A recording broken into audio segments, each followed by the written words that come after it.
Bonjour à tous, en cette première vidéo de l'année, nous sommes le 2 janvier.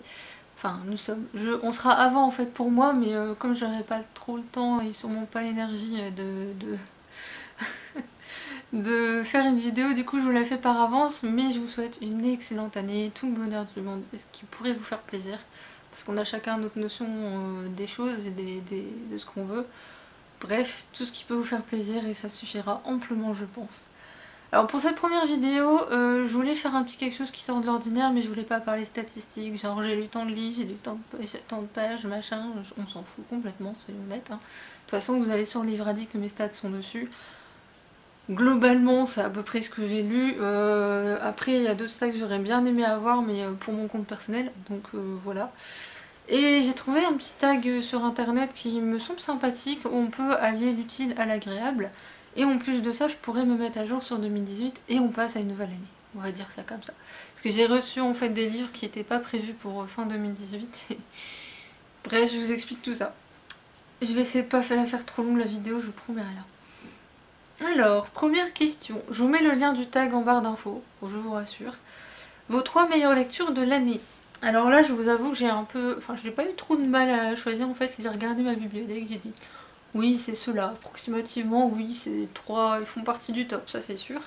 Ce que l'on voit en s'arrêtant de Hemin chez Decrescenzo, c'est au début de l'année que je l'ai lu à peu près. J'ai plus la date en tête exactement. Mais c'est un livre que rien qu'en le regardant, ça met un peu du baume au cœur, ça fait un peu de bien. Je pense pour cette fin d'année, je vais me le refeuilleter. J'en ai bien besoin au vu des mauvaises nouvelles qui me tombent dessus. Enfin, fin d'année 2018. Bref, je vais me rappeler certaines choses essentielles avec ce livre. Ensuite, Andrea Deslec avec sa saga Even Forest. J'ai lu le tome 1 en 2017, mais le 2 et le 3 en 2018. Et comment vous dire, cette saga est d'une intelligence que j'ai rarement vue, et c'est du pur génie. Donc, il me semblait évident de la mettre dedans. Ensuite, enfin le dernier, un petit spoiler pour la vidéo, vous aurez le 4 janvier. Oui, ce sera le dernier point lecture 2018. Je vous l'ai fait dans le sens inverse exceptionnellement parce que je veux vraiment faire un truc particulier. Le petit arbre voyageur de Simon aux éditions Akinome.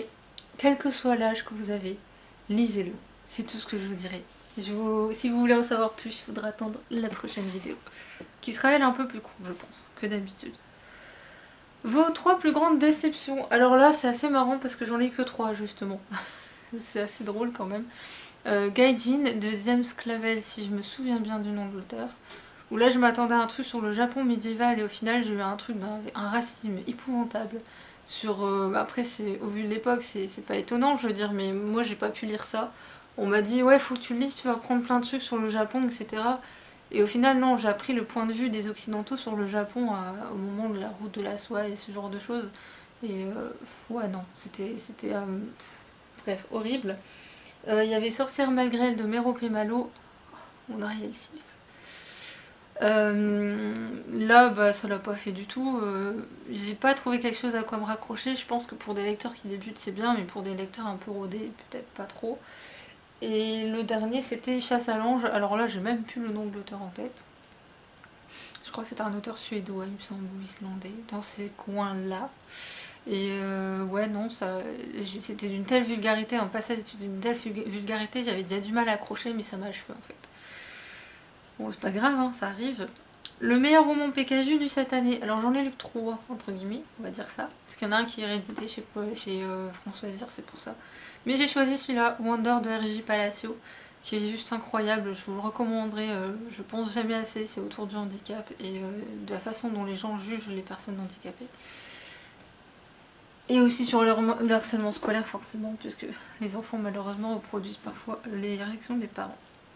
Le premier livre lu en 2018, bah justement c'était Gaijin de James Clavell que j'ai abandonné. Mais si on parle d'une lecture terminée, alors c'est Le Porteur de mort de Angèle Aréquine chez Plume Blanche, qui a aussi une histoire un peu glauque on va dire. Parce qu'en fait je l'ai commencé mi-décembre 2017 et c'est une période où c'est une période où j'ai appris pas mal de décès. Alors au vu du titre, vous pensez bien que j'étais pas forcément dedans. Déjà avec les décès que j'ai appris, mais alors le livre est assez costaud en plus à lire quand même quand il faut être quand même dedans. Donc j'ai mis beaucoup de temps, mais par contre quand je me suis remise, voilà, je l'ai lu d'une traite à fond, je l'ai terminé vraiment dans les premiers jours de l'année. Bref, convivialité, sujet déprimant. Le dernier livre lu en 2018. Alors je sais que je n'en lirai pas en fait à partir du moment où je tourne la vidéo. De toute façon il reste que 2 jours et il y en a un je suis pas chez moi donc voilà. Vice versa de Muriel Ravol qui était vraiment... Je réfléchis à ce que je vais dire exactement pour pas oublier quelque chose parce qu'il est très dense comme roman même si ça n'en a pas l'air et franchement c'est finement joué. Mais je vous en reparle dans la prochaine vidéo. Je salue Muriel Ravol, d'ailleurs je sais qu'elle est abonnée sur ma page Facebook, donc j'imagine qu'elle va peut-être regarder la vidéo, donc voilà. Soyez rassurés, ça a été top. Ensuite, le livre avec la plus belle couverture de l'année, alors je pense que personne ne me contredira. Hein. Les Chroniques des Fleurs d'Opale de Yelena, alors je préfère la partie 2 à la partie 1, mais je l'ai pas lu, donc voilà, on va jouer le jeu. Ensuite, nous en étions question 7, une saga que vous avez terminée. Alors je me suis dit je vais jouer le jeu, je vais même parler de... J'ai regardé, en fait il n'y en a que 3 que j'ai terminé. J'avance pas trop dans mes sagas mais en 2019 ça devrait s'améliorer. Nom de code Blackbird de Anna Carré chez Bayard qui était franchement super sympa et que je relirai. Mais franchement si vous voulez commencer avec des thrillers, vous n'êtes pas trop thriller, je pense que ça peut vous intéresser. Il y a un truc intéressant. Une belle réflexion sur l'humanité, ou le manque d'humanité. Les porteurs de quête Cueva chez Thierry Magnier, qui ça restera... Alors le tome 3, j'étais un tout petit chouïa moins que les autres, mais ouais, il y a du niveau. J'ai hâte de voir ce qu'elle va pouvoir nous faire d'autres comme de séries, parce que tous ceux qui le lisent... Alors il y en a qui considèrent que c'est qu'il y a de la transphobie, mais moi je pense pas, je pense qu'il y a une réflexion plutôt sur l'acceptation du jugement des autres, plutôt je dirais, mais bon. Les Sœurs Carmine d'Ariel Holz, forcément. Alors je le mets en sachant qu'apparemment l'auteur nous sortirait peut-être une suite spin-off autour du petit frère. Si c'est ça, il peut patienter un peu parce que financièrement je pourrais pas, en fait. J'ai encore un peu de quoi m'acheter pour des livres pour début d'année, mais j'ai pas... Enfin si, ça va, mais... Après, je vais être... Pendant plusieurs mois, vous verrez pas de points réception, je pense. Sincèrement, je vous le dis d'office, si vous cherchez des points réception sur la chaîne, je pense que vous n'en aurez pas. Enfin, on verra, je ne sais pas du tout où je vais en fait. Ensuite, le meilleur nouvel auteur lu. Alors là, j'ai fait le tour de ma saga, de ma saga bien sûr, de ma bibliothèque. Et j'ai été là à me dire, alors bonne question, très très bonne question. En termes d'écriture, si je parle vraiment en termes d'écriture, mais après il y en a plein. Hein. Alors j'aurais pu mettre Ariel Holz aussi. Ouais. Mais je crois que je l'ai lu en 2017, le premier tome. Donc j'ai mis, voilà, j'ai mis Paul Beorn, parce que franchement ce livre me faisait un peu peur de par son épaisseur. Et je l'ai lu avec une vitesse, dès quand je l'ai fini, il y avait quoi déjà fini.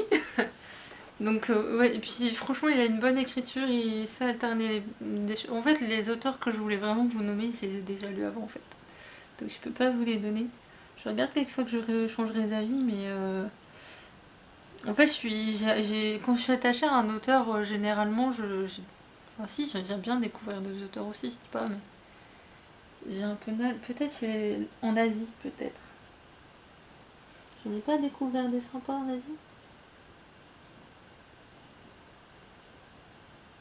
Si, il y a bien sûr ce que l'on voit en s'arrêtant, forcément, il en fera... Bon, je pense pas qu'il en fera d'autres, en fait, lui. Oui, il y a des choses pas rangées dans la bibliothèque, mais en ce moment, c'est compliqué. Ah oui, il y a lui aussi, j'avais oublié. Lui, pour le coup, ça a été vraiment une surprise. Je l'ai acheté juste parce que c'est japonais, et j'avais un peu peur quand même de le lire. Creepy de Yutaka Maekawa. Une énorme surprise aussi, j'aurais pu mettre dans les meilleures découvertes de l'année. Mais voilà. Parce que j'ai rien qu'à le voir, je m'en souviens encore très bien. Donc, et ça me donne envie de le relire. C'est dire, pourtant c'est un thriller, imaginez. La maison d'édition la plus lue. Je précise que j'ai pas compté les mangas volontairement parce qu'en fait, si j'étais honnête, en manga c'est la collection... C'est chez Hachette les One Piece, mais je ne les ai plus. Je les ai revendus, je me suis fait un petit peu d'argent avec. Et du coup, si on prend que les mangas, que les romans, c'est Hydralune qui l'emporte haut la main, avec 2, 3, 4, 5, 6, 7... oui, on en a 7. 7 de lus. Donc je sais que les autres c'est pas le cas, donc il gagne haut la main. Voilà. Coucou Hydralune. Le dernier livre qui a intégré votre bibliothèque. Et c'est là où je vais essayer de m'en sortir. Parce qu'il n'y en a pas beaucoup en fait maintenant qui pèsent son poids. Donc, ceux-là je les montre en sachant que je les ai reçus il y a déjà 2 jours. Mais bon, j'étais pas chez moi donc... Hua Mulan, la première générale de la Chine antique aux éditions Yu Feng, par un auteur anonyme, voilà. Donc je suis très contente de l'avoir reçu. C'est pour mon défi, donc il va là. J'ai reçu le temple des oies sauvages de Mizukami Tsutomu. Je ne sais absolument pas de quoi ça parle, c'est juste pour la couverture, il fallait un truc en rapport avec mes phobies. Moi, vous montrez des oies, je me casse en courant. De l'autre côté, ou alors il faut trouver un moyen de les éloigner de moi. Mais c'est un traumatisme d'enfant en fait. C'est vraiment c'est un truc. Après j'aime pas trop les souris et les rats. Les araignées ça va mieux. En même temps en vivant seule je suis un peu obligée de lutter toute seule. Et j'ai reçu aussi ça, petite défaillance de Mina M. Je sais pas si elle regardera la vidéo mais je l'ai juste feuilleté. Je me retiens de me jeter dessus parce qu'il est d'une beauté. Mon Dieu. Mon Dieu, c'est tout ce que j'ai à dire. Voilà. J'ai reçu aussi, bah tiens, dans les réceptions, je vais vous le mettre quand même aussi. Comme ça, on sera à jour sur 2018. La capeline écarlate de Manuela Ackerman Ripond chez Slatkin. Désolée pour le nom si j'ai l'écorché. Je l'ai gagné chez Silence Joli, que je salue. Je sais que tu regardes mes vidéos. Merci encore pour ce livre qui me fait très très envie. Franchement, j'ai relu le résumé et fait ouh, ça va être bien. Et en fait, elle faisait un calendrier de l'Avent et j'ai gagné sur l'un de ces jours-là. C'est le seul cadeau, la seule chose que j'ai gagné en calendrier de l'Avent cette année. Et je suis un peu poissarde ce mois-ci. Donc, mais ça va, je me plains pas, j'ai quand même gagné quelque chose. En plus, un livre qui est vraiment sympathique. Ensuite, donc j'ai pas fini dans les réceptions, désolée. Tous les garçons que j'ai aimés de Jenny Han, le roman qui inspire le film sur Netflix. Moi je voulais le lire depuis longtemps mais le seul libraire qu'il avait à ce moment là, je n'avais pas qu'un libraire, c'était il y a longtemps, 2014-2015 je pense. Et en fait il avait qu'un seul exemplaire en rayon qui était genre les gens avaient marché dessus, il était écorché et tout. Et le libraire m'a dit bah non il est en bon état. C'est pour ça que je n'y vais plus à ce libraire là. Hein. Quand on me dit ça... Mortal Engines de Philippe Rive aux éditions Gallimard Jeunesse. J'avoue que cette couverture détachable me fait grincer des dents. Par contre celle-là je l'aime beaucoup. J'ai rien contre la nouvelle. Hein. La jeune fille est sûrement très très sympathique ou pas, mais merci. Voilà. Ensuite, toujours les réceptions, hein, ils ont tous intégré en même temps là, par contre c'est chez mon libraire de ce matin. Les femmes qui lisent sont dangereuses chez Flammarion, alors quand je dis ce matin, c'est le jour où j'étais chercher. Après ils sont tous fermés donc il n'y a pas aucune chance que j'en achète. De Laura Adler et Stéphane Bollman. Dès que je l'avais vu il faisait déjà envie mais j'étais patiente. Et le dernier, je suis désolée, ça pèse son poids ce bazar. Je le savais, mais j'avoue que je suis toujours surprise en le prenant. Et Voyage vers l'Ouest aux éditions du Fait. Alors je ne sais absolument pas qui l'a écrit. Je n'ai pas le nom. Je vais essayer de regarder l'intérieur. Mais je vais vous montrer un peu.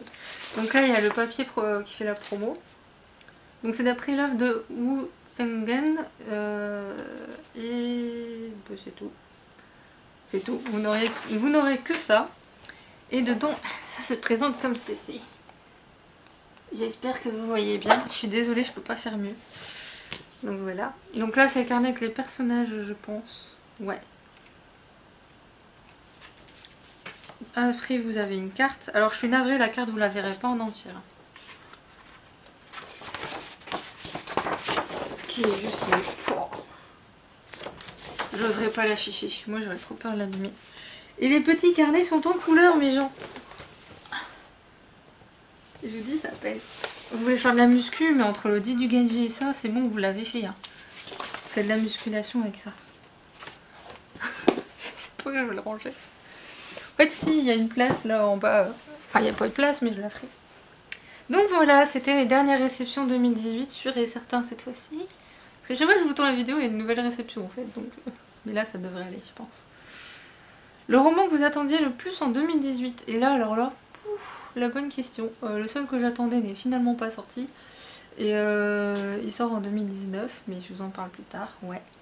Je dirais plutôt chez Scrineo, donc Gabriel Katz, Aurélie Wallenstein, Estelle Faye, Hydralune forcément, Ariel Holz, Les Bardugo.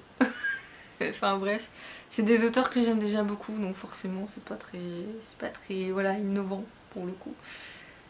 Une que j'attends bien aussi, c'est Fleur Vesco. Je sais pas quand est-ce qu'elle nous sortira le prochain roman, mais je l'attends pas mal, Fleur Vesco. Je sais qu'elle regarde mes vidéos de temps à autre, donc coucou. Le livre que vous avez le plus conseillé, alors c'est pas forcément un livre, moi c'est plutôt un auteur. J'ai dit Didier Armand, Embrasse les vivants pour moi, parce que c'est celui pour lequel j'ai le plus d'affection. Malheureusement, je ne le recommanderai plus, parce que je n'ai pas envie de me retrouver avec des ennuis. J'ai un gros pincement au cœur en pensant à cet auteur maintenant. J'ai essayé de le recontacter plusieurs fois en privé, pas moyen. Et par contre en commentaire il répond. Et je vous le dis d'office, si vous cherchez des nouveautés de ces maisons d'édition d'audience, je sais pas quand il y en aura. Il a été clair là-dessus et lui pour le moment n'écrit plus. Donc j'avoue que cette fin d'année, l'annonce des auteurs, artistes qui arrêtent leur carrière, c'est ce que je préfère généralement. Je l'ai un peu en travers la gorge. J'avoue que là, en fait, c'est tout un pan de ma vie qui est en train de s'écrouler en termes d'artistes que j'aime beaucoup, enfin d'artistes qui m'ont beaucoup aidé en fait, que ce soit les BIP là où le groupe est en train de voilà, ils sont tous en train de partir les uns après les autres. Damien 16, on sait pas s'il va continuer, c'est mal barré. Didier Armand est en pause, Wesley Diggy a arrêté aussi. C'est des auteurs pour lesquels j'ai eu un gros coup de cœur et des artistes aussi, et voilà, malheureusement des choses qui arrivent. Hein. Et qui est-ce d'autre que j'étais en train de penser qui est aussi un auteur japonais, je sais pas s'il va nous faire un autre roman ou pas, Takuji Ichikawa, qui avait fait Je reviendrai avec la pluie, qui est d'une beauté. C'est peut-être celui que je recommanderais le plus, parce que je pense que c'est celui qui peut le plus plaire à beaucoup de gens. Bizarrement aussi, il y a quelque chose de très humain, et j'ai un peu de mal à choisir entre eux, mais voilà, ça me fait un peu mal au cœur. Un tout petit peu, beaucoup. Mais enfin bref. Le livre dont tout le monde parlait, que vous l'ayez lu ou non? Pouf, alors là j'en sais rien. Honnêtement, en fait, plus on parle d'un livre, plus je fuis. Donc c'est aussi simple que ça. Donc les livres que j'entends le plus parler, ou j'ai tellement entendu parler que j'ai pas besoin d'un avis, je passe en fait, je les lis pas. Le meilleur souvenir lié au livre, alors là je dirais toutes les rencontres autour du livre que j'ai pu faire en salon. En plus j'en ai fait pas mal cette année pour le coup, enfin pas mal, j'en ai fait plus que les autres années. La plus fun, honnêtement la rencontre la plus fun c'est Mademoiselle Chevalier, parce que franchement elle est franchement bien cette jeune femme. Bon, Gabriel Katz comme d'habitude, Aurélie Wallenstein, franchement on s'était bien marré, Hydralune enfin rencontré. Il a vraiment un souvenir, je sais pas, un meilleur souvenir. Ouais, moi je dirais vraiment toutes ces rencontres que je fais autour des livres, aussi bien sur les réseaux qu'en vrai. C'est le seul milieu, en fait le milieu du livre, je l'ai déjà dit dans une vidéo, le milieu du livre c'est seul où je me sens bien, pas jugée, pas descendue, où j'ai le droit d'être moi, d'être que moi, c'est tout. Au contraire on me le demande et ça fait du bien d'être accepté pour ce qu'on est et pas avoir besoin d'afficher un masque, ça fait franchement du bien. Et enfin, le livre que vous attendez le plus en 2019, Harry Potter illustré tome 4. Je pense que ce sera tout. Donc voilà. Sur ce, avant que la vidéo fasse une demi-heure, je dois recommencer, je vais vous laisser. Et je vais tourner dans la foulée la vidéo pour le 4 janvier. Je vous dis encore une bonne année, je vous souhaite une bonne journée et à bientôt. Salut!